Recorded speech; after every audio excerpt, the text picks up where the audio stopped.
Hello, and welcome back to now episode 2, I guess, of Appy's Rambles about stuff. So today I want to talk about something that is pretty important to consider in a meta like this and in a patch like this, and it's just useful for enjoying TFT more in general and kind of exploring the game and just becoming a better player. So today what I want to talk about in particular is the idea of breaking a meta or kind of like cracking a meta, finding your own way to play in a meta that maybe might not be super enjoyable. I think that would probably be an apt description of this meta, one that people don't find super enjoyable, right? There's probably some sick bastard out there who absolutely loves what's happening right now in the game, but many of us are not that person. And so I made a video a couple days ago, which it will be linked at the end of this video probably, about how to play Nefiri, a pretty off-meta board. That has some not like particularly strict conditions, but just does really well in this meta.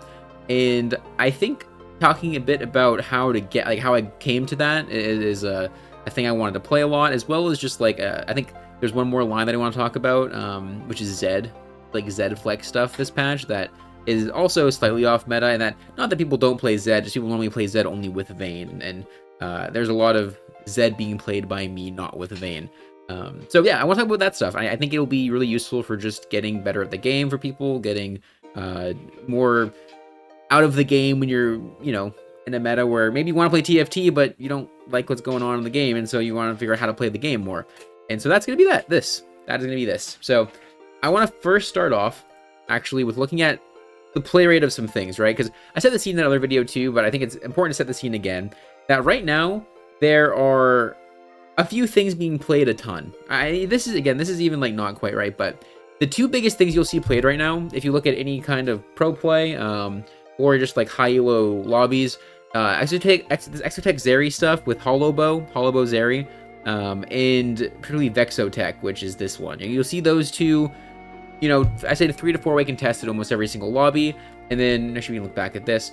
The rest of the lobby is generally made up of some combination of these things, right? We have Vexotech, we have Zeri, then we have Vayne reroll, which is probably the most played reroll. I'd say there's almost a Vayne every single game. She's very strong. I think Vayne and Jarvan, Senna reroll. Not so much Vayne being strong as much as it is like Senna and Jarvan being strong, in my opinion, but I digress. Then TF, Veigar, I think like Veigar, this is kind of an order of like conditions to play. I think you'll see a lot less Veigar than you will see TF because it's just a tighter spot.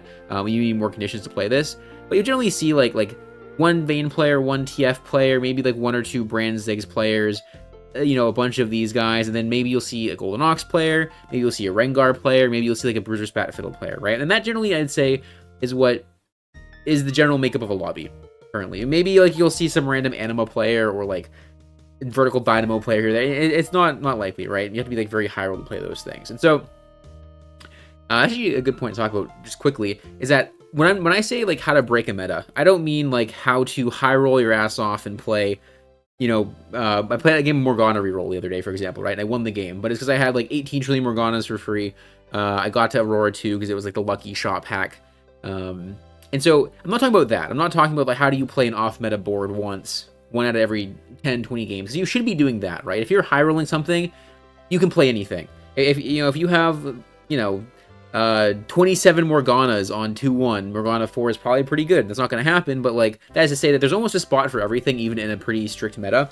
It's just knowing when to play the meta stuff is really important, and particularly knowing how to play from behind is almost always the name of the game in TFT, right? A meta is almost strictly composed of like so it's the strongest things in a vacuum, right? Things that cap high, things that not in a vacuum. It's things that cap high, things that just like are, I'm not gonna say broken, but strong. But it's also things that are reliable and consistent. I think consistency is really big in general in TFT. Obviously, it's a game of variance, so you want to find any consistency you can, and that's where meta comes in a lot, because you'll see like the reason why people play Vayne, TF, Vex, Zeri, and stuff is that you can play them from behind very easily, right? The reason why there's so many Exotech players is because you hit one Vex, one Stage 1 with the right resources surrounding that, right? The right augments, the right items, then you're pretty stable. And so, yeah, I think the first idea to get across is that the meta is really shaped by what you can play from behind more than what you can play from ahead. again, obviously, meta things from ahead are going to be really good, probably better than off meta things from ahead. But you know, being able to play things from behind is what makes a meta in my mind. And so when I say breaking the meta, I do not mean, again, this like 1 in a billion high roll whatever game. I mean something that you can play consistently, something that does well, something that you can play from behind, something that you can angle towards and be and have as a reliable, strong option. And we're going to be talking about how to kind of come up with different boards, different comps that can beat a meta. And I say beat, that can contest a meta, right? And that aren't super contested on themselves. So I think a good example of this is Neferi. And I said this the other day, but I think it's important to show again that, so I've climbed 500 LP this patch, I think is important to note as well. And I have played, Sejuani is my top carry. It's because I play a lot of Neferi. I think I don't even have enough Zeri games and Vex games to even be in this. Yeah, you can see I don't have, in the last 50 games, I don't even have 5 games with Zeri on my board or Vex on my board. And I've climbed a ton, right? Which seems kind of hard in a meta like this. And that's strictly because I am playing a whole lot of Neferi. And the other thing that I'm playing of, don't look at these Golden Ox games.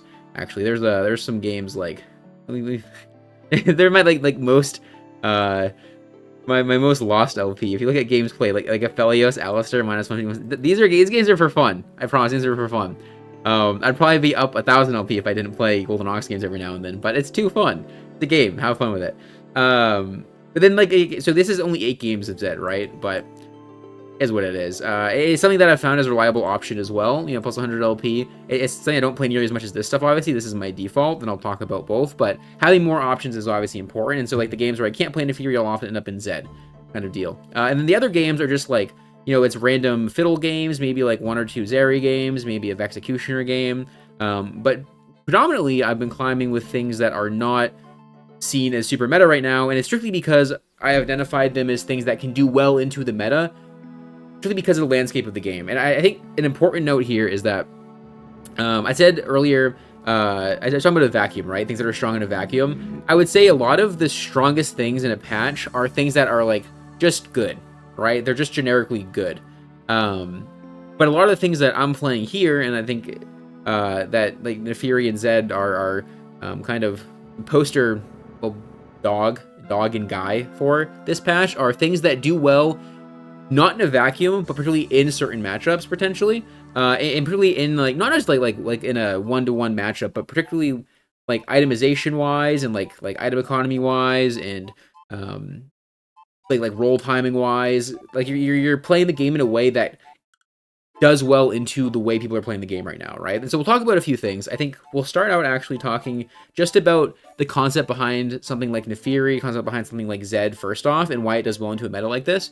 And for that, I want to bring us back to this, right?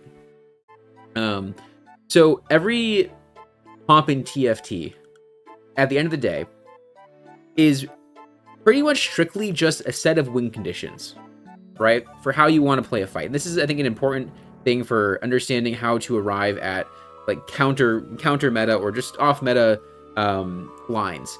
And so, for example, the way Vayne wins a fight is you have double Rage Blade on Vayne, and you have a big front line with Jarvan, and you just outscale them, right? You do damage over a long amount of time. I think Zeri is the same thing, right? Rage Blade, just do a bunch of damage, have front line, said she sees them a bunch. It's a long fight. So this is a long fight, this is a long fight. And what's that? TF? He's also a long fight, right? You build Rage Blade. You see a lot of Rage Blades in the meta right now. You build Rage Blade, and all of a sudden, you know, you're just having a bunch of frontline, and it's the same thing. They're basically the same exact fight. They're different boards, right? But conceptually speaking, TF, Vayne, and Zeri all play the fight the exact same way.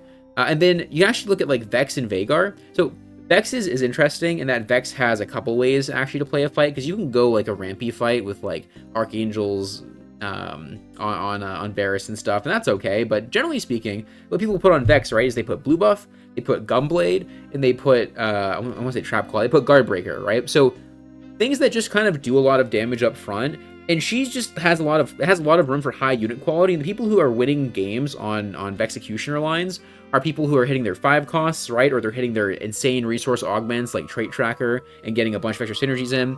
And so what they're doing is it's not a ramping fight.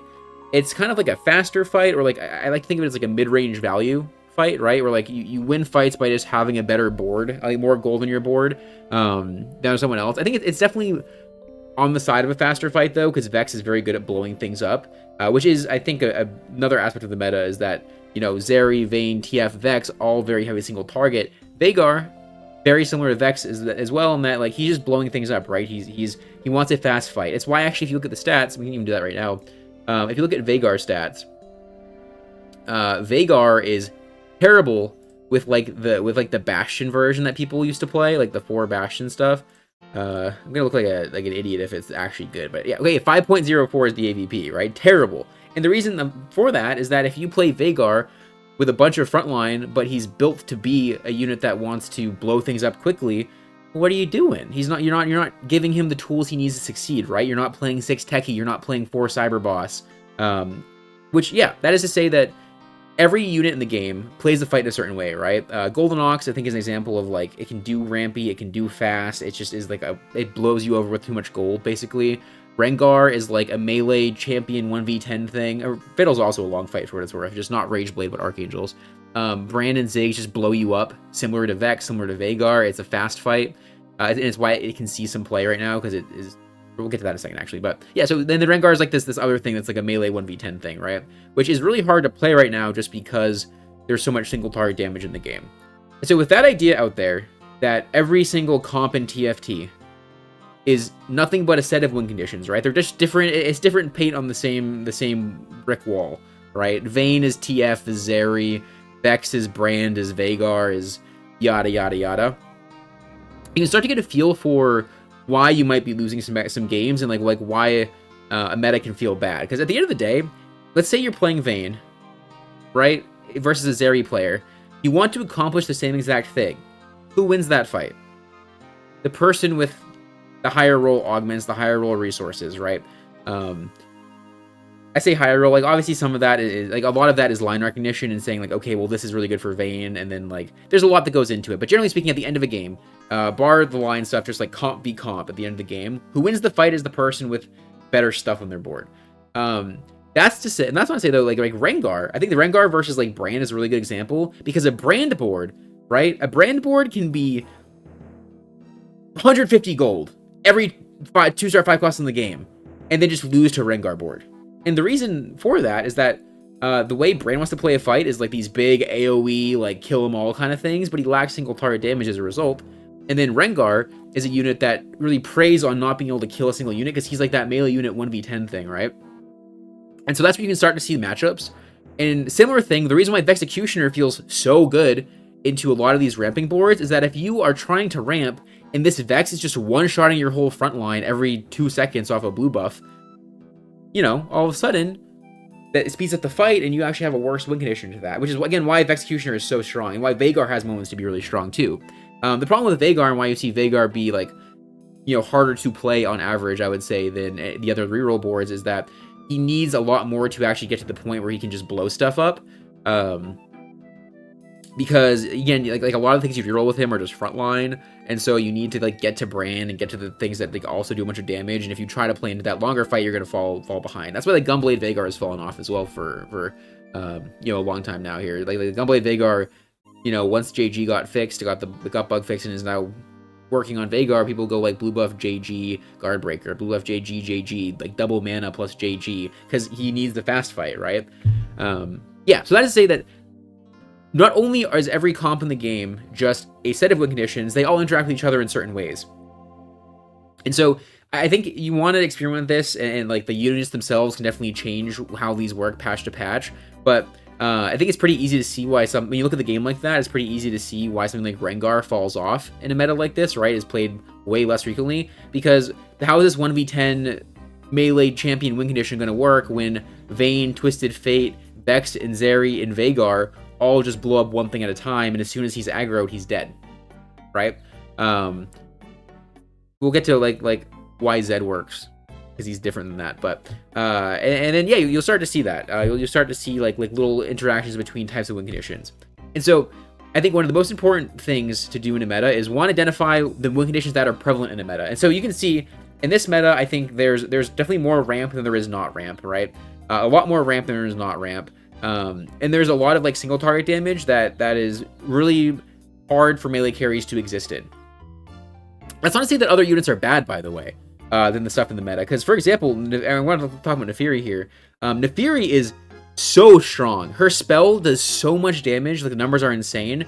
And the reason why people are finding so little success with Nefiri right now is that they're just building her wrong. And they're building her for the wrong type of fight. And so we've already established that the meta in general is very, very single target focused. And so if you try to play a unit like Nefiri, which is kind of similar to Rengar in that 1v10 style, right? People are trying to build BT, Titans, yada, Asterics, whatever. This like Bruiser Nefiri thing. And if you try to build that into Vex, Zeri, Vayne, TF, Veigar, it's not going to work, right? It doesn't. So the reason why Nefiri is bad right now in the data and in tournaments, you have like a 6.5, I think, over the course of EU and NA's Tacticians Cups. And the reason why that is not because she's a bad unit, it's because the way people try to play her has a bad matchup into the meta. You know, if the meta shifts and all of a sudden like Bran gets Giga buffed, Nefiri's broken as hell because she just doesn't care about same with Rengar, he becomes like much stronger. But so if you try to build Nefiri like Titans BT, when this is what's happening in the meta, it's not going to work.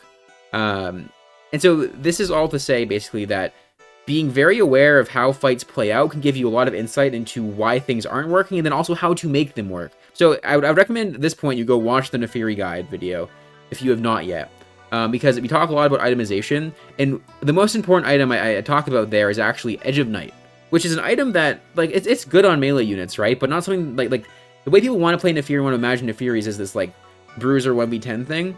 But if you put Edge of Night on Nefiri, all of a sudden, she has an aggro drop, she has a lot more survivability into these single target things, and so this is the first step to making this unit function. Because we've already established that Nefiri has a really good spell, she's very strong, she just has a really bad matchup in the meta, right? And so we're going to try to ease her into the meta. We're going to try to ease her into these matchups by playing around her weaknesses, and her strengths, for what it's worth. We're going to try to like alleviate her weaknesses while playing into her strongest points, which is her damage, is the big thing. She does so much damage. Just needs to be able to do it, right? Which is why Edge of Night is the most important item in the game on her. And so, and this is all how I worked into getting into the idea of like playing Nefiri a lot this patch. Is this idea of like, okay, this is what people want to do, this is what boards want to do, and I want to do something against them. So I looked at all the melee carries, because I knew that that melee carries have a chance to shine in this meta for two reasons, actually. And we'll actually, before we fully talk about Nefiri, I guess we'll talk about items a bit. This is going to be a little over the place, so I mean, you don't need to like even watch that much. It might be worth just like listening to and having on the side like a podcast or something. But yeah, we'll talk about another part of the meta that makes AD units so good and why AD like melee units so good and why I moved away from or moved towards like Zed and Nefiri and away from some of the more meta things. Is that all these units, right? Zeri, Vayne, TF, they really want bows, right? So if you're on a carousel, let's say you're win streaking, you're not gonna get a bow. Are you going to get a bow? Probably not. Like the Vaynes want double Rage Blade, the TFs want double Rage Blade, the Zeri wants a Rage Blade, and then maybe like red buff or something for someone else. So you're not going to find bows. And then the other component that you're not going to find in this current meta is tiers, right? Veigar wants blue really badly, wants Shiv potentially, wants Adaptive Helm on a secondary carry / Shojin / whatever. Vex wants blue, Varus wants mana, and wants Archangels. Zeri and Vex both want like protectors on their Sejuani, right? Brand and Ziggs obviously want super amount, like a ton of tiers. And so in this meta, you will not find bows and you will not find tiers. You'll find like one or two a game, I would say, right? Because you'll just natural them from your item pool, and that's totally fine. But you won't find them off carousels a lot. But what that means is that some items are pretty free right now to hit. Particularly like swords are very easy to take. I find cloaks pretty easy to take. Crick gloves or pop are like pretty easy to take. And so one of the first things to do in identifying like a line that you want to play in a meta like this is beyond like after you've identified how everyone wants to play fights and got an idea of that, before you work with that at all, I would say try to figure out also which items people want. Like what is item economy looking like in a patch like this, right? You know, if you play a line that if you're like win streaking and you play a line, or play a line that's like good because you win streak, right? You're playing a line like Nefiri that's really good on stage 3, really good on stage 2. Just see it like, you know, it gives you a ton of HP and you're gonna be like streaking a ton. But all of a sudden, because you're streaking, you can't hit a single component you need. It's gonna be bad. right? You're gonna feel like you're low rolling, but it would be really because you're playing a line where like you're just not expected to actually hit your components. And so in this meta, right, by identifying that there's a lot of bows and a lot of tiers getting taken out, and that you should stray away from things that really necessitate bows and tiers, you can then say, okay, well, you know, if I get bows and tiers, sure, whatever. But if I'm playing a line where I'm not expected to get that stuff, and you know, a lot of these off-meta lines kind of require some amount of winning on stage 3. It's, you know, you want to stabilize earlier, generally speaking, and later. Then you can say, okay, well, I know what uses swords well, right? What uses crit gloves well? You know, you still want bows and stuff for you can still play bows and you can still play tiers and Etherean and Zed stuff, but they use swords and they use crit gloves super well, like super duper well. Cloaks as well, right? You can make even shroud, you can make QSSs for like 5 costs, like a Renekton or something on a Zed board, like Runans on a Senna. Really easy to make stuff. Like chain can be GA, which is fantastic. No one wants a chain outside of protectors. So basically, by playing a line that by identifying like what components people don't want to play, you can really start to identify like what units might be worth experimenting with. And so that's when you say, okay, well, I now know that I want to play around swords and crit gloves. Well, what units can do well into... This is where you start to use the knowledge of like how the meta works, right? Like how they win fights. So here's where you say, okay, well, now that I know that I want swords and crit gloves, what can play a fight into these like ramping boards and these single target like heavy you know upfront damage boards, or not even upfront Veigar and Vex. Like they're just kind of like consistent, I guess is maybe the word for it, because they're not like, and they're bursty, but like they're bursting one thing at a time, right? They're not bursty. Like Brand is bursty. Veigar and Vex are like, I'm gonna blow up one thing at a time, right? And so initially what you can say is like, you can say, okay, well, you know, Nefiri and Zed, Nefiri got buffed, and so because she got buffed and she's good to look at, right? She's probably a good thing to experiment with, and because you now know there's all the single target damage in the game, you're like, okay, well, maybe I can't play Nefiri, right? And this is all to say that, or rather, this is all stuff you can use on like any set for what it's worth. I'm just using this set as an example. This is how you can break any meta. There won't always be the right set of tools in the meta to actually break it, but this is how you can go about trying to, and like finding, you know, you want to find what can be found. There won't always be something to be found, but a lot of time there will be something to be found in like these little crevices of the meta that people aren't exploring. But so basically, so you're like, okay, well, I don't want to play a melee unit because all these things blow them up, right? Like, how am I supposed to do that? And then that might be the first reaction, but then there are ways to say like, okay, well, how do I make a melee unit not get blown up? Because, you know, Nefiri got all these buffs and I want to try her out. And then you go, you know, BT Titans, you're like, okay, well, that didn't work. The Vexes are killing her. The Zerias are killing her. She takes aggro and she instantly dies, right? And that's when you can say, okay, well, if that's not working, how do I alleviate the issue? The issue is that when she gets targeted, she's dead. That's where Edge of Night comes up. So, and what we've identified there then, right, is the way to play into the meta, if you're playing a melee unit, is you have to have some kind of de-aggro, some kind of retargeting effect. And lo and behold, Nefiri and Zed both have that, but only if you go Edge of Night on Nefiri. But Zed has that just in his kit, right? But then Nefiri has that if you go Edge of Night. And so these units are really strong. They just have like a maybe slightly tough matchup in the meta occasionally. I say occasionally, like in some matchups are hard because they just get looked at and they die. But if they both have retargets, then it works out a lot better. And that's why like then you'll test out Nefiri, right? You'll test it with Edge of Night to, you know, make that problem less bad. And all of a sudden you're, you know, up. How much am I up? I'm curious. Last 50. I am up 400 LP-ish on Nefiri in my last 50 games. With no games of Zeri. Or like 1 or 2 maybe games of Zeri and Vexecutioner, right? And that's going to be there a lot of the time in the meta. And again, the tools are always there. And like this is the process you can use to figure out how to get to something like Nefiri or Zed. And again, they're conceptually the same thing right now. Not 100%. Like Zed is more so really good because he has an aggro aggro toggle, whatever. But he also like hits backline for free, and so he can just like snipe out carries really easily. And that's why Zed is really good. But that's that core reason of like, okay, the core reasoning that led us to the idea of like a melee unit that uses swords and crit gloves and has a de-aggro is going to be good right now, is what led us to Nefiri with GA. It's what led us to Zed, right? And again, you could use those tools to get you to that kind of realization in pretty much any meta. Again, there won't always be an answer. Not always. But oftentimes there will be. You know, I think the last few sets for myself, like I played like a lot of backline Urgot last set before Urgot, like frontline Urgot stuff got popular. Before that, like set 10, I played a lot of like frontline Riven before it got popular. And so there's all kinds of ways to make this stuff work, and they're not like necessarily super item flexible all the time, but that's okay because you're likely to get your items because no one's taking your frickin' items because you're playing a meta or a comp that is intentionally playing around items that are not super meta. Yeah, I'm trying to think if there's like a lot else I want to talk about in terms of getting there. I'll kind of summarize it for you because I know we were a little over the place. Basically, TLDR is that you want to first identify. I guess we'll start with items even. You want to say, okay, well, what items are being taken a lot right now, right? What are the popular boards? How do I not have to contest as much as possible? And so you say, okay, well, you know, again, tier, bow, not takeable, super hard to get. Gonna try to play on like swords and crit gloves. And then you look at, okay, well, how does everyone play a fight? And you see a lot of single target DPS, you see a lot of ramping. That's another thing, right? Is actually Neferi and Zed both play very fast fights, generally speaking, as well, and that like Zed's killing key targets pretty quickly, and Neferi is just blowing everything up by how she works.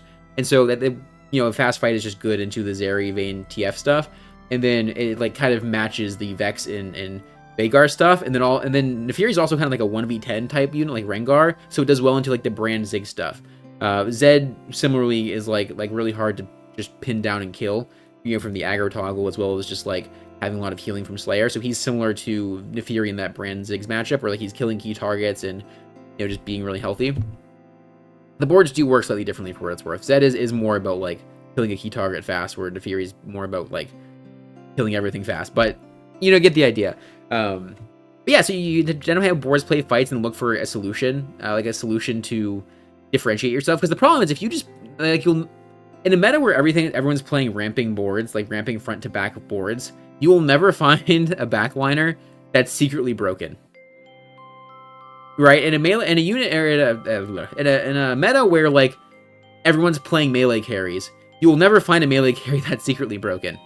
Pretty much never, right? I think you'll always want to be looking for some unit that is some like genre of unit, some genre of win condition that is not the meta, because that's where you'll find yourself uncontested. That's where you'll find things unexplored in particular.